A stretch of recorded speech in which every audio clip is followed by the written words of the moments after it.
let's talk. Bon let's talk nag benn concept bu bees la boo xam ne genre talk show lañ ko mën a tuddee. On va parler de l'immigration d'une manière générale, plus particulièrement au Canada. am mbaay sama xarit bu présenté wu peut-être aussi développé bu baax. Merci beaucoup Awa Awista donc salaamaaleykum ñu ngi leen di nuyu yéen ñëpp ku si nekk turam ak santam tur bi ici on the mic Diouf donc ñu war a présenté wu. Mais non dina si ñëw. donc voilà comme ni ko Awa waxee léegi rek ñu ngi leen di sant di leen dalal ci seen émission bi nga xam ne moom lañ tuddee Let's Talk. Donc comme le nom l'indique, donc on va parler, on va discuter li nga xamante ni ñun moo ñu fi dajale parce que ñun ay jeunes la ñu nekk fii Canada di fi dund. Donc on a pas mal vécu bien vrai que am na ñu fi gën a dund. mais loolu lañ bëgg jàllale li nga xam ne dund nañ ko suñuy xarit suñuy mbokk dund ko ñoo xam ne fekk nañ leen fii. donc des plus particulièrement mu nekk mbirum immigration nga xam te ni bëri na ay fang immigration pour études, pour travail, pour changer de vie, donc balena. Ouais. Et généralement il y en a beaucoup de personnes ils ont le mot à dire, ils veulent en parler, mais malheureusement ils n'ont pas cette opportunité. Ouais. Donc les stocks des concepts nous on va en parler. Ouais. Donc le concept c'est simple, de donner waxtaan, texte sujet, débattre aussi.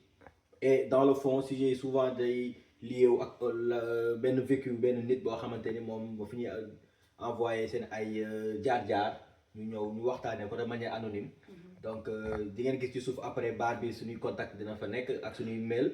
képp koo xamante ni am na lu ñu bëgg baaxee rek mën nañu ko fa bàyyil ñun incha allah dinañ ko jël dinañ ci waxtaan de manière anonyme joxe si suñu xalaat joxe si suñuy conseil éventuellement ñi nga xamante ni aussi ñi ngi Sénégal bëgg ñëw xamuñu aussi lu ñu fi fekk. donc voilà de manière résumée concept bi j'espère que ça va vous plaire. On espère bien. C'est ça donc sur ce may bàyyi Awa waaw bu ñëw lépp la ñuy wax on va parler de tout du am tabou on va parler sans tabou déjà loolu moo nekk suñu objectif premier. loolu moo nekk genre voilà loolu daal lañ décidé xam ni lépp la ñuy waxtaanee ku bëgg tamit nga am benn vécu boo xam ne dañu ko bëgg a partager on peut le faire passer en anonymat ku bëgg aussi tamit ñu jàllale ko rek ñëpp xam ne yow la amul benn souci mais l'essentiel on sait que kenn ku tukki daal genre am nga vécu commencé ci procédure bi voyage bi nga egg si intégration bi et tout y a beaucoup de choses léegi nag comme bu ñu waxee immigration lépp dafa am fu muy commencé immigration nga may ma balaa ñuy wax ku dugg foofu sax en fait et puis c'est l'âge il se pourrait aussi ñoom ay invité donc képp koo xamante ni aussi bëgg nga yow nga ñëw toog waxal sa bopp jàllale sa bopp ñu on est ouvert taf nu si voilà de sorte que suñu jinne caméraman bi nekk ci ginnaaw ñu koy big up dañ koy wax jinne caméraman c'est ça moom dina jokkoo ak yow incha allah ñu def tout ba ñu dajee nga ñëw toog ñu invité la nga waxtaan ak nit ñi wax ñu sa jaar-jaar bu dee loolu moo la gënal donc benn parenthèse la ba bàyyi Awa nga continuer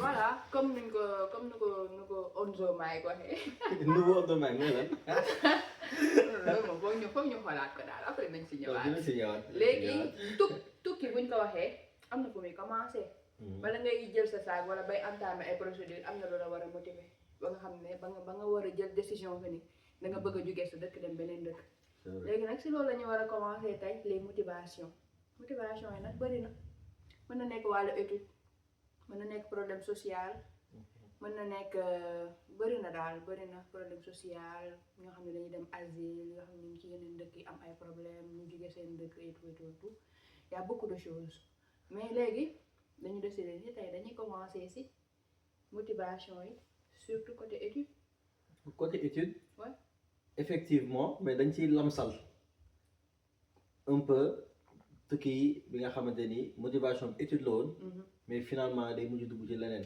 changer parce que en fait c'est vrai que Canada quand on parle de Canada au début ñu ci bari c'était pour des études mais après avec la vie ni mu demee ñu ci bari day ñëw pour des études mais après finalement dañuy changer statut demander réfugié wala yeneen ak yeneen donc finalement dafa dem ba lépp dafa mujj booloo nekk benn donc effectivement on va en parler mais ça nous empêchera pas de faire des digressions de temps à autre pour essayer de toucher le maximum de personnes possible donc c'était ça léegi pour commencer ci raison études yi yow lan moo nekkoon sa motivation sax yow ba nga jógee Sénégal ba la ñuy wax waxee étude bon c'est vrai que Canada nekk na dëkk boo xamante ni tout étudiant toute personne bu bëgg jàng day bokk ci dëkk yi ngay bëgg dem parce que déjà à l'extérieur bon publicité bi nga doon jot ci Canada c'était différent tey jii ñun ñëpp boo nekkee étudiant Sénégal par exemple da ngay bëgg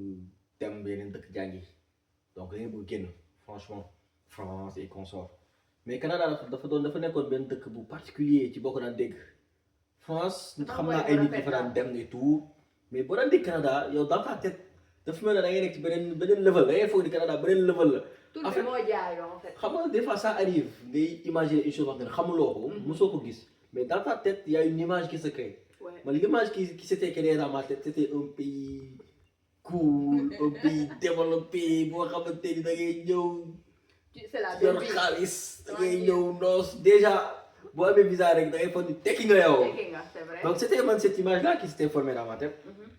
donc moo tax man j'avais comme idée que le Canada c'était le paradis sur terre en d'autres termes par contre sama ñëwum Canada quand même c'était pas vraiment très prévu. ah ouais. waaye mi ngi woon Canada yàgg na nekk sama xel mais en fait aussi j'avais pas je pensais pas que j'avais les moyens matériels et financiers nécessaires. donc du coup moo tax mosuma ko woon boole samay calcul.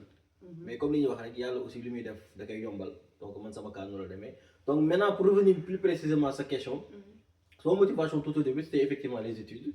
C'était en fait une sorte de poursuite des études parce que j'avais déjà entamé mes études depuis le Sénégal, de mon de master et tout. Et donc il y avait cette opportunité qui s'est présentée. Après, par la suite, du fond, puis il m'a expliqué. Mais quand l'opportunité s'est présentée, j'ai fait le pour et le contre. Et puisque j'étais en train de terminer mes études au Sénégal, et puis voilà, il m'est arrivé à plusieurs reprises donc de réfléchir du rôle, comment serait ma vie après mon master. Et quand je regardais autour de moi les personnes qui ont eu déjà à faire leur master et tout, les plus prometteurs c'était ceux qui ont fait prof TD. Donc parce qu'à côté, am stage Sénégal, je prends le fait. Du coup, l'université de je vais pas dire impossible, mais quasi impossible. Donc en fait, nous ils s'en sortaient le mieux, moi ils ont des prof TD. Je me disais, ah bon. C'est peut-être bien parce que ça te permet d'être toujours aux études, le temps d'inscrire au doctorat, ou une chance de concours et tout. Donc, on va faire un plan, je dirais pas B, mais disons plan D ou E. Mais une fois que je suis à l'université, je suis à l'université, je suis grève parce que je suis ma gën a laajte ñu ne ma non ça fait presque 6 mois fay ñu leen ma ne sama xel bi baaxul. ma gën a décourageant loolu. ma ni bii baaxul ma ne kon lii kon balaa ma dee àgg faa wut solution. donc si recherche de solution yooyu noonu ci laa nekk ci continuer sama jàng bien sûr mais may xool de gauche à droite ba gis opportunité Canada bi ma explorer ko et puis finalement mu sotti mais juste pour dire que c'était dans le fond pour continuer mes études mais aussi pour trouver une solution boo xamante ni maa ngi doon gis problème bi. mooy am sa diplôme c'est ça am sa diplôme toog di xoolee man li ma gënoon tiital en fait c'était ça am sama diplôme jàng pendant plusieurs années 5 ans à l'université samay parents sonn ci man nar a pare dama ñibbi sama kër ñu may jox ndekki añ reer man ça j'avais horreur en fait donc du coup il me fallait obligatoirement trouver une solution et parmi mes solutions le Canada était une des qui s'offrait. Bon, je pense que genre pour man daal est-ce que raison yi nekkul benn sax parce que déjà man pour man ku jógee dëkk benn genre benn université boo xam ne ci nga doon jàngee pour dem beneen surtout boo xam ne da ngay génn dëkk bi genre pour insertion bi après la loolu pratiquement ñëpp la man mii sax sama cas loolu la di ku nekk sa problème genre comme man département bu ma nekk chimie laa doon def genre may dem di dem mais genre ñëpp xam nañ chimie pratique la. Effectivement. Mais imagine ngay jàng tout le temps théorie te pratique wu li ngay def après ban insertion ngay am. parce que même su fekkee sax yow prof TD yi ngay wax am na yu bëri yoo xam ne boo koy expliquer même professeur sax wala nga nekk prof TD am na yenn phénomène yu bëri yoo xam ne boo koy expliquer tant que di ko pratique bi mënoo si am exemple bu concret. comprendre nga man nag c'était ça mon problème. man aussi loolu moo tax ma jógee Sénégal donc. mais yow par contre ñëw directement Canada. non. yow foo jaar. jaar naa France. jaar naa Tugal. wax nga léegi yow lu la jëlee France ak ba Canada. indi ma Canada bon disons Canada man moo mosoon nekk sama pays de préférence comme ni nga ko waxee comme ni nga ko doon déggee noonu man noonu laa ko doon déggee déjà que sama papa amoon na si benn impact pour moom genre dañuy pays américain yi voilà. ay never mind. never mind genre c'est las quoi genre boo ko ñëwee Time yow is money. del bi affaire yooyu noonu ñëpp loolu la yaakaar. ñun ñëpp loolu lañ jàppoon de mais bu ne on a tout faux tellement affaire bi genre on a tout whipping non ça a tellement mélangé les choses léegi voilà comme noonu la woon sama papa naan ma kii affaire yooyu noonu ma jël Canada def ko sama bopp mais après bi may def sama licence sama master université Sénégal dama si doon waxtaan ak benn prof bu ma doon encadré sama stage bi ñu ngi doon góorgóorlu quand même avec les moyens du bord mais c'était pas suffisant comprendre après mu ne ma doo dem France ba xam ma ne ko man France nekkul sama pays de rêve de mu ne fan mooy sa pays de rêve man ko Canada mu ne ma mais France porte de sortie la donc mën nga jaaree France après nga dem Canada mooy gën a yomb que nga jógee comment dirais-je nga jógee Sénégal directement dem Canada en fait c'était ça man sama motivation loolu la man pratique laa bëggoon dama soxla pratique parce que mënuma am insertion sans pratique du coup je suis allée en France def sama master 2 direct commencé defoon naa Sénégal master 2 ba nga xam ne soutenance kese moo desoon ma bàyyi ko parce que amoon naa ay produits yoo xam ne dañ ko waroon analyser mais imagine même analyser produit stage yi ma defoon Sénégal dañ doon xaar gis ay suñu doctorants yi nga xam ne dañu am ay bourse 3 mois 6 mois à l'extérieur soit France wala ay Belgique whatever ñu leen di yóbbante ay produits buñ demee seen labo ñu koy analyser boo demul da ngay toog di xaar bu ñooñu demul da ngay toog di xaar jusqu'à ce que ñoom ñu dem c'était très compliqué loolu moo taxoon en fait mu ne ma daal demal France moo doon gën a yomb mais sama master boobu souteniruma ko comme pare woon naa master 1 amoon naa si ay moyens yu baax ma jël résultat yooyu déposé ko campus France après ñu accepté ma def direct master 2 ma def master 2 ba pare def soutenance et tout léegi nag mu des wóorum liggéey bi non mais France surtout Paris. Baado lu wax ko Sénégal moo ko di France. wóor na yàlla genre pas woo ko xuri dans lu ko woo ko moo xuri dans le sens du terme. parce que quoi qu'on puisse dire France moo ëpp opportunité rek Canada lu métti di nga gis sax ñuy liggéey mais Sénégal est-ce que yow booy gis ay benn Sénégal bi ay benn ngay gis ñoo xam ne genre tekki nañ vraiment si yenn domaine yi. c'est compliqué. après nag biñu paree suñu master man nag ay quelques collègues yoo xam ne ñu bokkoon classe Sénégal ñoo France aussi bokk classe. donc man sama insertion France genre c'était pas difficile. ñoo naa ñu accueillir ma voilà teg ma si yenn conditions yu baax ma jàng am stage le stage c'était payant liggéey voilà di gérer yenn factures yi et tout jusqu'à ce que daal offre yi ma doon déposer liggéey thèse et tout ma am acceptable ma am offre Canada ma postuler def entretien on m'a pris j'ai entamé les procédures moo ma indi Canada. Macha Allah. Donc pour revenir un peu. comme ni nga ko waxee donc motivation yi pour étude bi voilà man sama cas comme ni nga ko gisee c'était plus après étude. man loolu moo ma gënoon a yitteel mais yow aussi on voit que am na peut-être différence peut-être yow peut-être t'avais besoin de pratique. donc loolu là ça en fait ça fait revenir un peu l'aspect moyen bi nga xam ne suñu université des fois ça peine un peu et tout. donc mais alhamdulilah comme que yàlla may na la nga dem France donc pratique bi nga bëggoon am nga ko. et tout man aussi de mon côté bien vrai que tout n'est pas rose tout en fait lépp demeewul comme ni ma ko bëggee woon. mais par contre effectivement en fait li nekkoon sama peur finalement trouver la solution parce que comme j'ai dit tantôt donc ça me faisait peur en fait de voir que da nga nar a jàng ba pare di ñibbi seen kër ñu lay yoraat donc loolu moom il fallait tout faire voilà c'est ça.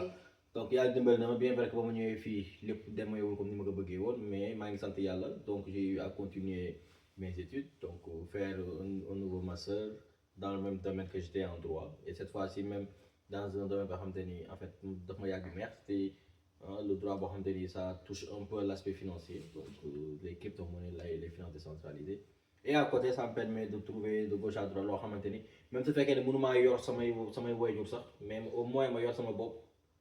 teggi leen ñoom coono boobu mais bien sûr benn bouche en moins genre bien ça sûr sert quelque chose. bien sûr mën na dem sans si yeneen petit frère yi wala petit sœur yi tout ça. donc dañuy gis ni quoi qu'il en soit day am ay liens parce que bien vrai on parle d'études mais malgré li ñuy wax ci études yëpp on parle de après études après travail aspect financier donc c'est un peu lié donc c'est ce qui va nous permettre un peu de faire cette transition là en parlant maintenant di nga xamante ni étude moo leen taxoon jóg mais après dañuy ñëw ba fii problème financier boobu noonu mooy poser problème ba finalement ça sera pas les études